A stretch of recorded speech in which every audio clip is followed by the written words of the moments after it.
Okay, let's get right into it. We're going to go inside the mind of one of the greatest investors in history, a guy who built a financial empire not with crazy algorithms or supercomputers, but with a few powerful, almost shockingly simple ideas. This is the story of Warren Buffett.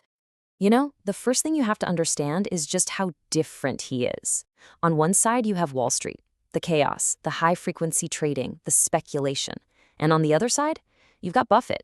He's sitting in Omaha, Nebraska. He's using a calculator, not a Bloomberg terminal, and he's not trading stocks. He's buying businesses. He is a total, complete anomaly in the very world he conquered.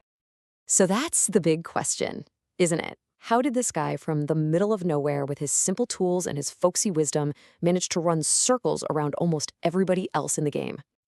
Well, the answer isn't some complex financial secret. It's actually a metaphor he's used his entire life. Just picture a small snowball at the top of a really, really long, snowy hill. As it starts to roll, it picks up more snow, it gets bigger and bigger, and it starts moving faster and faster. For Buffett, that snow is money, and that long hill, well, that's time. So to really understand how he did it, we've got to start at the beginning. We need to look at what makes him such an outlier, this Omaha anomaly. It's all built on a foundation of simplicity and, maybe most importantly, integrity. Just look at this. While other billionaires are buying private islands and mega yachts, Warren Buffett still lives in the same house he bought way back in 1958 for $31,500. Now, this isn't just about being cheap. It's about a core belief. Your money should be working for you, compounding away in businesses, not sitting in fancy houses that lose value.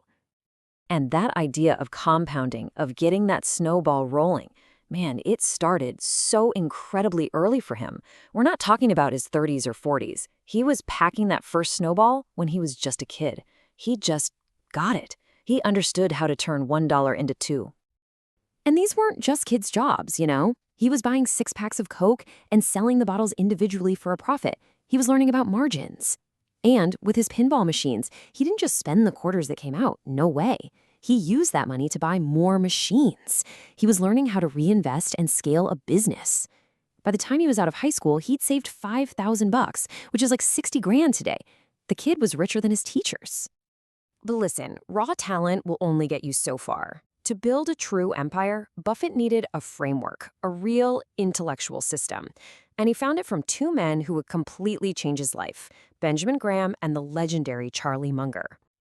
So his first mentor, Ben Graham, taught him what's called the cigar butt approach. It's a great name for it. The idea is you walk down the street, you see a business that's kind of ugly, nobody wants it, but it's selling for way less than it's actually worth. It's like finding a discarded cigar on the ground with one good puff left in it. You pick it up, you get that one last puff for free, and you toss it.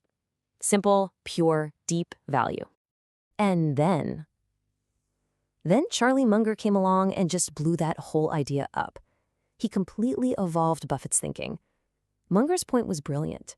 Why waste your life looking for these so-so cigar butts when you could just buy a truly wonderful company and own it for decades? The focus shifted from what a company is worth today to what it could be worth far, far into the future. It's a subtle change in words, but a universe of difference in philosophy. And the absolute perfect example of this was See's Candies. Buffett bought it for $25 million. It wasn't super cheap by Graham's old metrics, but it had this incredible brand and this magic ingredient called pricing power. That meant they could raise their prices a little bit every year, and people loved the chocolate so much, they'd just happily pay it. That $25 million investment has since returned over $2 billion in cash. Incredible. Okay, so he's got the philosophy down, but where did he get the capital, the serious, big-time money to make these huge investments? This is the real secret sauce. This is the jet fuel that turned that snowball into an absolute avalanche. And it all came from the world of insurance. I mean, just think about this for a second. What if I told you that you could have a giant pool of money, billions of dollars, that you could invest however you wanted for your own profit, and the best part, you wouldn't have to pay a single penny of interest on it? Sounds impossible, right? Well, that's exactly what Buffett figured out how to do. The concept is called insurance float. See, when you pay your car insurance premium every month, the insurance company doesn't immediately pay that money out for accidents. They hold on to it. That massive pile of money from all the customers just sitting there waiting to pay future claims, that is the float. And for Berkshire Hathaway, it became a massive interest-free loan they could use to go out and buy more businesses. It's a beautiful, self-perpetuating cycle. So, with this insurance engine just printing money, Buffett wasn't just nibbling at stocks anymore. No. He started hunting for what he called elephants. He was buying entire companies, turning Berkshire Hathaway into this sprawling collection of America's greatest businesses. And the elephants he bagged were legendary. He bought a big piece of the Washington Post when everyone else was scared, turning $10 million into over $1 billion. After the huge market crash in 1987, he plowed $1 billion into Coca-Cola. And then, the biggest of them all, he bought the entire Burlington Northern Railroad for $44 billion, calling it his all-in bet on America. But it was never, ever just about the money. At the peak of his power, he had to step in and save an investment bank, Salomon Brothers, from a massive scandal. And this quote from when he had to testify before Congress, it tells you everything you need to know about the guy. For Buffett, your reputation isn't some fluffy, nice-to-have thing.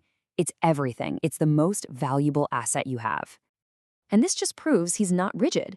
I mean, for decades, Buffett famously said he wouldn't touch tech stocks. It's outside my circle of competence, he'd say. But then in 2016, he started buying Apple stock, a ton of it. Why? He realized it wasn't just a tech company anymore. It was a consumer brand with an iron grip on its customers. The fact that he could change his mind on something so fundamental is it's a testament to his genius. So, when you zoom out and look at the whole story, what is the real legacy here? It's so much more than just a pile of money or a giant corporation. It's about the philosophy of the man who built the whole thing. This is just staggering.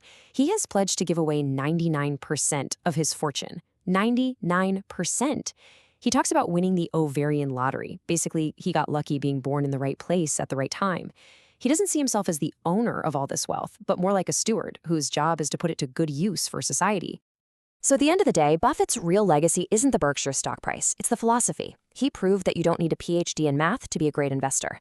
He proved that being a good, honest person is actually a competitive advantage.